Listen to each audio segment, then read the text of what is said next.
नमो नमः मित्राणि। आर्यवर्त कक्षायां भवतां सर्वेषां हार्दिकं स्वागतम् अभिनन्दनं चास्ति। गत कक्षायाम् अस्माभिः कारक विषयं प्रारम्भं कृतमासीत्। तमेव विषयं वयमद्य अग्रे पठिष्यामः।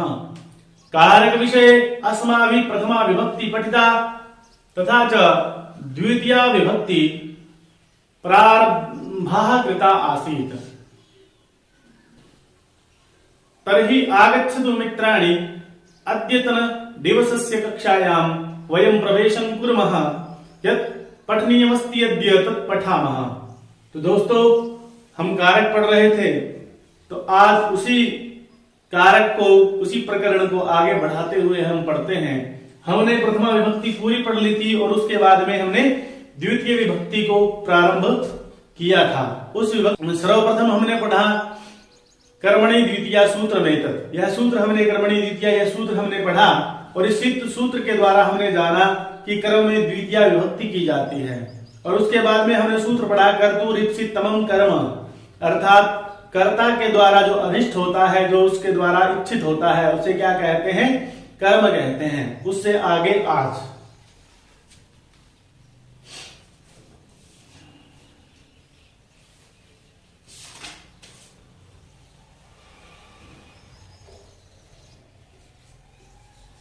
दोस्तों, यहां पर सूत्र है तथा युक्तम अनीप्सितम, तथा युक्तम चानीप्सितम। यह सूत्र कहता है कि सर्वाधिक इष्ट कारक के साथ यदि कोई अनचाहा कारक है तो उसकी भी कर्म संज्ञा होती है। वाक्य को अंडरलाइन कीजिए, अनचाहा कारक।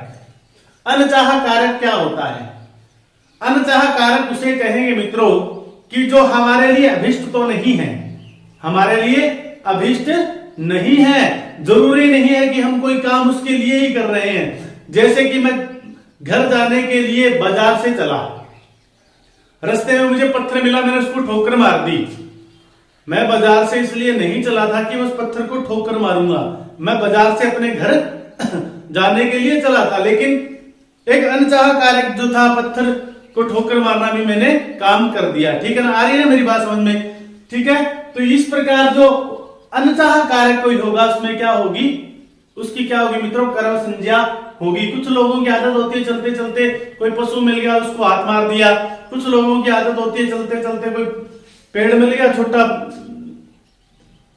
पेड़ मिला, उसका एक पत्ता हाथ में लिया, तोड़ दिया। कुछ ऐसे चलते चलते ऐसे हाथ लगाकर के चलते हैं, पार्क के अंदर चलते हैं, छोटे छोटे जो बगीची लगाई हुई होती है उसके अंदर, है ना?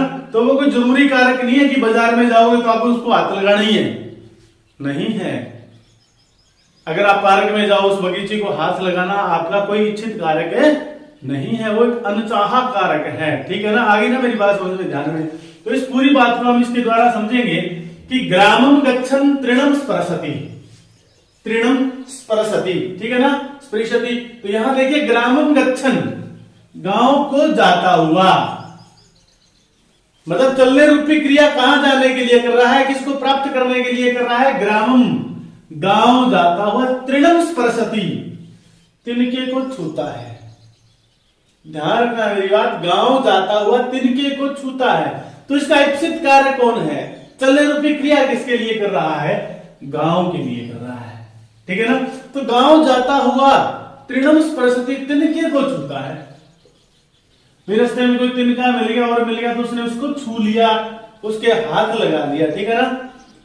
तो ये जो अनिश्चित कारक होते हैं, इनकी भी क्या होती है मित्रों? कर्म संज्ञा होती है। यद्यपि कर्ता को क्रिया के द्वारा प्राप्त करने में वह कारक इप्सित नहीं होता है। ये देखो कि कर्ता को क्रिया के द्वारा करने में वह कारक इप्सित नहीं होते हैं। वह तिनके को हाथ लगाना उसका अभिष्ट नहीं था, ना छूता तो भी चला जाता। चलना रूपी कार्य उसने घर के लिए किया था। क्लियर है ना? समझ में आ रही है ना मेरी बात? तो इस प्रकार के जो अनिश्चित कारक होते हैं उनमें कर्म संज्ञा कौन करता है मित्रों? कर्म संज्ञा करने वाला सूत्र है तथा युक्तम च अनिप्सितम। ठीक है? तथा युक्तम उसी प्रकार प्रयोग किया जाए, च माने और, अनिप्सित माने अनिश्चित कारक की मतलब कर्म संज्ञा की जाए। ओदनम भुंजानो विषम भुंक्ते, ओदनम भुंजानो, भात खाता हुआ, चावल खाता हुआ, भुंजानो खाता हुआ, विषम भुंगते। खाने रूपी क्रिया किसके लिए कर रहा है? पेट भरने के लिए, भात खाने के लिए कर रहा है। वह मुंह चला रहा है तो चावल खाने के लिए चला रहा है। खाना रूपी क्रिया उसने इसलिए नहीं शुरू की कि इसके अंदर 2 चम्मच जहर की डाली हुई है, मैं जहर को चावल के साथ मिला करके नहीं खा रहा। किसी ने बेचारे ने जहर डाल दिया उसके चावल के अंदर और वो बेचारा क्या हुआ? चावल खाता हुआ जहर भी खा गया। समझ गया ना? मर गया बेचारा। ठीक है, तो ओदनम भुंजानो विषम भुंगते, ओदन खाता हुआ, तो अभिप्सित कारक कौन है? क्रिया करने का, खाने रूपी क्रिया किसके लिए कर रहा है बेचारा? चावल खाने के लिए। सोच रहा है मीठे मीठे चावल खाऊंगा, लेकिन ये तो है एक इप्सित कारक, और अनिप्सित क्या है? विषम, जहर खाना। ठीक है ना, कि जहर भी खा रहे थे, अनिप्सित कारक है। इसकी में जो कर्म संज्ञा होगी आपकी तथा युक्तम चालिप्सितम से होगी, और कर्मणि द्वितीया से यहाँ क्या होगी मित्रों? द्वितीय विभक्ति होगी। प्रश्न किस प्रकार आएगा? प्रश्न किस प्रकार आएगा? अब यहाँ पर प्रश्न आने का प्रकार है मित्रों कि ये वाक्य लिख दिया, अत्र अनिप्सित कारक अस्ति, अत्र अनिप्सित कारक अस्ति। ओदनम भी दिया होगा, विषम भी दिया होगा, है ना? विषम भुंजानो दे देगा, भुंगते दे देगा। ठीक है ना? तो इन 4 ऑप्शन आपके सामने आ गए। अनिप्सित कारक उसने पूछा, तो हमें अंडरलाइन कौन सा करना है? विषम करना है कि अनिप्सित कारक यहां पर जी विष है, क्योंकि खाने रूपी क्रिया किसके लिए कर रहा है? ओदन के लिए। इस वाक्य, ऐसा वाक्य आपके सामने होगा, ग्रामम गच्छन् तृणम स्पृशति। यहां पर पूछेगा आपका उपसित कारक कौन सा है, तो उपसित कौन सा बताएंगे मित्रों? ग्रामम। कौन सा बताएंगे? ग्रामम। अशुद्धि संशोधन में आ जाएगा, ग्रामः गच्छन् तृणं स्पृशति, ग्रामम लिखेंगे आप। ठीक है ना? ग्रामम गच्छन् तृणः स्पृशति, तृणम लिखेंगे। तो सूत्र यहां दिया होगा, ग्रामम गच्छन् तृणं स्पृशति, अत्र तृणम इति पदस्य कर्म संज्ञा कृता अस्ति अनेन सूत्रेण। इस प्रकार से प्रश्न दे करके विकल्प में 4 ऑप्शन दिए होंगे, तो हमें कौन सा बताना है? तथा युक्तम च अनिप्सितम। दोस्तों क्लियर है या नहीं है? कमेंट बॉक्स में अवश्य कमेंट कीजिए। आइए इसके 1-2 उदाहरण और देखते हैं। देखिए मित्रों, भ्रमणम कुर्वन् चौरान पश्यति, घूमता हुआ चोरों को देखता है। तो घूमने रूपी जो क्रिया है, घूम रहा है, ठीक है ना? तो घूम रहा है, वो घूमते हुए उसका मेन लक्ष्य क्या है दोस्तों? घूमना। मेन लक्ष्य क्या है इसका? घूमना। और घूमते हुए उसको चोर दिखाई देते हैं, तो चोरों को देख लेता है बेचारा। क्या करता है? देख लेता है। चोरों को देखना मेन लक्ष्य नहीं था। जब घर से निकला था, यह सोच करके नहीं निकला था कि मैं चोरों को देखूंगा। वह तो बेचारा इसलिए निकला था कि सुबह के 4 बज गए हैं, ठीक है ना, प्रभात का समय है, तो मैं मॉर्निंग वॉक करूं, ठीक है ना, भ्रमण करूं। और भ्रमण करते हुए चोरों को देखता है। तो इप्सित कारक कौन सा है यहाँ पर? भ्रमण। और अनिप्सित चौरान। पुस्तकम पठन चित्रम पश्यति, पुस्तक को पढ़ता हुआ चित्र देखता है। पढ़ क्या रहा है? पुस्तक पढ़ रहा है। मेन क्रिया क्या है उसकी? यहाँ पर पढ़ने रूपी क्रिया है कि पुस्तक को पढ़ रहा है। और पुस्तक पढ़ता पढ़ता क्या है? चित्र भी देख लेता है, अपनी पुस्तक में छिपाया हुआ निकाल करके, ठीक है ना। विद्यालयम गच्छन् बालिकां पश्यति, विद्यालय जाता है, विद्यालय जाता हुआ बालिका को देखता है। तो घर से इसलिए नहीं निकला था कि मैं बालिका देखूंगा, घर से निकला था कि मैं विद्यालय जाऊंगा। और रास्ते में कोई बालिका दिखी, उसने उसको भी देख लिया। क्लियर है दोस्तों? तथा युक्तम च अनिप्सितम, कि अनिप्सित कारक की कर्म संज्ञा होती है और कर्मणि द्वितीया से उसमें दूसरी विभक्ति की जाती है। क्लियर है?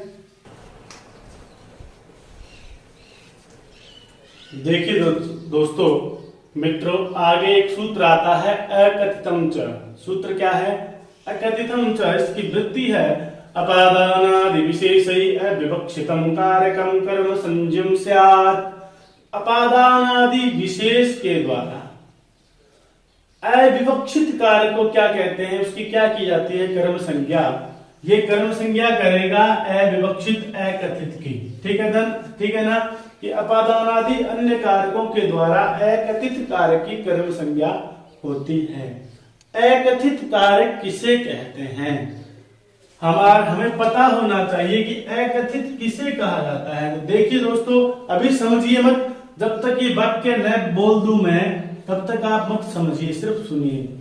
अकथित कारक दुह याच पच दंड रुद्र प्रथ चीव्रू साजी मथ मुस नीरी कृष्व, इसके साथ कर्म का योग होने पर, इनके साथ कर्म का योग होने पर अपादानादि कारक अकथित हो जाते हैं। कैसे, इसको याद करने के लिए हमारे पास एक सूत्र है। इन 16 धातुओं को निर्विकर्मक भी कहा जाता है।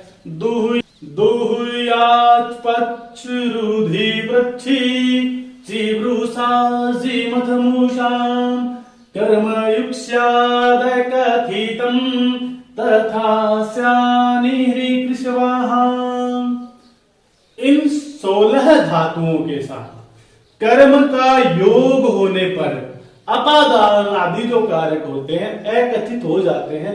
पहले इस वाक्य को देखिए, आप मत समझिए कुछ भी। इस वाक्य को देखने से पहले इस वाक्य को देख करके समझेंगे तो आपको समझ में आएगा मित्रों कि गाम दुग्धम दोग्धी, गाय से दूध दूहता है। गाय से किससे दूध दूह रहा है, गाय से। ठीक है ना, तो से अलग होना कौन सी विभक्ति होती है, पांचवी विभक्ति होती है ना। तो यहां पर क्या होना चाहिए, गौ शब्द का की पंचमी विभक्ति एक वचन आना चाहिए था ना। लेकिन यहां पर कौन सी विभक्ति आई है, द्वितीय विभक्ति एक वचन का हमने प्रयोग किया है। तो अब आइए यहां पर ये क्या कह रहा है कि रुद्र प्रथ चीव्रू साजी मथ मुस नीहरी कृष्व, इनके साथ कर्म का योग होने पर, इनके साथ कर्म कौन सा है, तो यहां पर देखते हैं इनमें से कोई धातु है क्या इस वाक्य में, है। दुह याच पच, पहले वाली दू धातु, दोग्धी, दू धातु से बना है। दू धातु का कर्म के साथ योग होने पर, कर्म माने दू किसको हो रहा है, दूणे रूपी क्रिया किसके लिए कर रहा है, दूध के लिए कर रहा है ना। तो दू धातु का 16 धातुओं में से किसी एक धातु का कर्म के साथ योग होने पर अपादान आदि जो कारक हैं वो क्या हो जाएंगे, अविवक्षित हो जाएंगे। अर्थात ये जो कारक हैं अकथित अविवक्षित हो जाएंगे। और इन अकथित कारकों में अकथितम च, इस सूत्र के द्वारा मित्रों क्या होगी, कर्म संज्ञा होगी। और कर्मणि द्वितीया से यहां पर किस विभक्ति का प्रयोग किया जाएगा दोस्तों, द्वितीय विभक्ति का प्रयोग किया जाएगा। आप समझिए कि क्या होता है, अकथित किसको कहा गया है, इस शब्द को अकथित कहा गया है।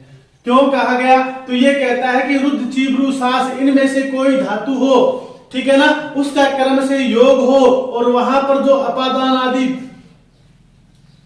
जो कारक हैं वो क्या हो जाएंगे मित्रों, अविवक्षित हो जाएंगे। और इन अविवक्षित कारकों में अकथितम च सूत्र के द्वारा क्या होगा मित्रों,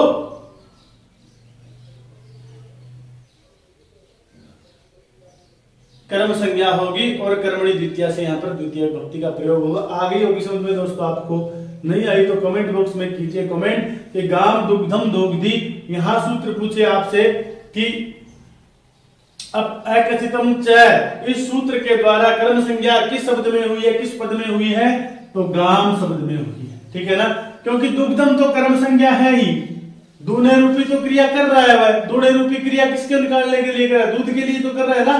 तो यहां तो कर्मणि द्वितीया है ही सॉरी, यहां पर तो कर्तुरीप्सित तमम कर्म से कर्म संज्ञा हुई है, दूसरी भक्ति का प्रयोग हुआ है। लेकिन अकथितम च गाम, क्योंकि दूध किससे निकाल रहे हैं, गाय से निकाल रहे हैं। क्लियर है ना दोस्तों, कोई समस्या तो नहीं है ना, ठीक है।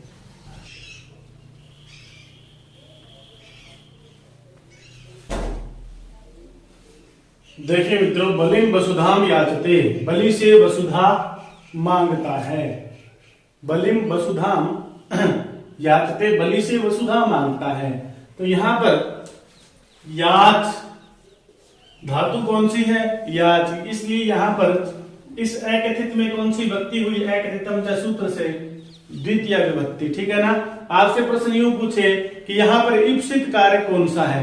मांगने रूपी क्रिया किसके लिए कर रहा है मित्रों? वसुधा के लिए। ठीक है ना। तो ईप्सित कारक आपका उत्तर आएगा वसुधा, और अनिप्सित क्या आएगा मित्रों? बलि। ठीक है ना। अनिप्सित कौन सा आएगा? बलि। आपसे पूछे कि तथा युक्तम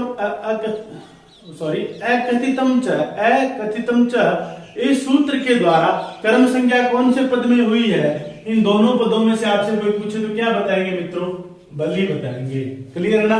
इसी प्रकार तंडुलान ओदनम पचति देवदत्तम सतम दंडयति व्रजम गाम अवरुणद्धि माणवकम पंथानम पृच्छति वृक्षम फलानि अवचिनोति माणवकम धर्मम ब्रूते देवदत्तम सतम जयति क्षीरनिधिं सुधाम मदनाति देवदत्तम शतम मुष्णाति ग्रामम अजाम नयति ग्रामम अजाम हरति ग्रामम अजाम कर्षति ग्रामम अजाम बहति।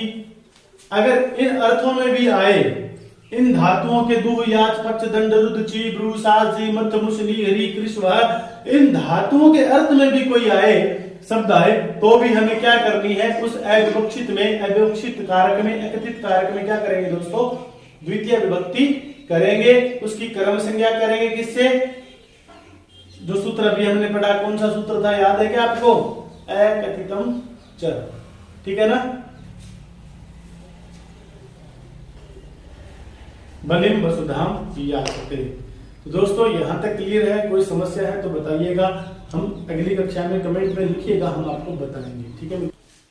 आगे सूत्र है दोस्तों अधिसिंगस्थासाम कर्म। सूत्र क्या कहता है? अधिपूर्वाणाम ऐसा आधार है कर्म संज्ञाम स्यात्, कि अधिक पूर्वक इनके जो आधार है उसकी कर्म संज्ञा होती है।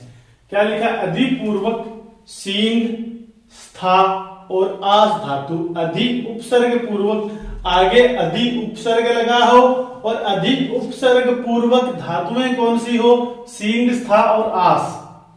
अधिक उपसर्ग के साथ अगर सींग स्था और आस धातुएं आए तो इनके आधार की कौन सी संज्ञा होती है दोस्तों? कर्म संज्ञा होती है। वैसे आधार में होती है सप्तमी, आधारो अधिकरणम, अधिकरणे सप्तमी। ठीक है ना। लेकिन ये कहता है उसको रोक करके कहता है ये अगर अधिपूर्वक अधिपूर्वक सींग स्था और आस धातुएं आए तो आधार की कौन सी संज्ञा होगी मित्रों? कर्म संज्ञा होगी। जैसे देखिए हरि बैकुंठम अधिशेते, हरि बैकुंठ में शयन करते हैं। कहां करते हैं दोस्तों? बैकुंठ में। तो बैकुंठ में पर के लिए आधार क्या है? हरि का बैकुंठ है ना, तो आधार में सप्तमी आनी चाहिए, लेकिन उसको रोक करके कौन सी विभक्ति आई है? यहाँ पे दूसरी विभक्ति आई है, हरि बैकुंठम अधिशेते। उसी प्रकार अधि उपसर्ग पूर्वक स्था धातु हो, ठीक है ना, सिंह धातु हो अधिशेते, स्था हो तो तिष्ठति, आस धातु हो तो अध्यास्ते। क्लियर है ना। तो इस प्रकार से सप्तमी विभक्ति को बाद करके द्वितीय विभक्ति का प्रयोग किया जाता है। ठीक है ना। तो आपसे प्रश्न पूछे हरि बैकुंठम अधिशेते, अत्र बैकुंठम इति पदस्य कर्म संज्ञा कृतम अस्ति। कौन से सूत्र के द्वारा? अधिसिंग स्थासाम कर्म, इस सूत्र के द्वारा यहाँ पर कर्म संज्ञा हुई है। अशुद्धि शुद्धि शुद्धि में आ जाए हरि बैकुंठ अधिशेते, हरि बैकुंठे अधिशेते, हरि बैकुंठौ अधिशेते, हरि बैकुंठम अधिशेते। तो हमें क्या लिखना है कि अधिपूर्वक सींग धातु है, इसलिए बैकुंठ शब्द में कौन सी विभक्ति का प्रयोग होगा? दूसरी विभक्ति का प्रयोग होगा। क्यों होगा? क्योंकि अधिसिंग स्थासाम कर्म यहाँ पर बैकुंठ पद की कर्म संज्ञा करता है। क्लियर है दोस्तों? कोई समस्या नहीं है। इसी प्रकार शिवः पर्यंकम अधिशेते, अध्यापक आसंदी मध्यास्ते, मोहनः शिलापट्टम अधितिष्ठति। तो ये थी दोस्तों हमारी आज की कक्षा। अगर आपको समझ में आया है तो लाइक, कमेंट और शेयर अवश्य कीजिए, और नहीं कुछ समझ में आया है तो आप जरूर कमेंट बॉक्स के अंदर अपनी समस्याएं अवश्य लिखिए मित्रों। जरूर आपके कमेंट का उत्तर देने का प्रयत्न मैं अगली कक्षा में करूंगा। कल आपसे फिर मिलते हैं। तावत नमो नमः पुनर्मिलामः।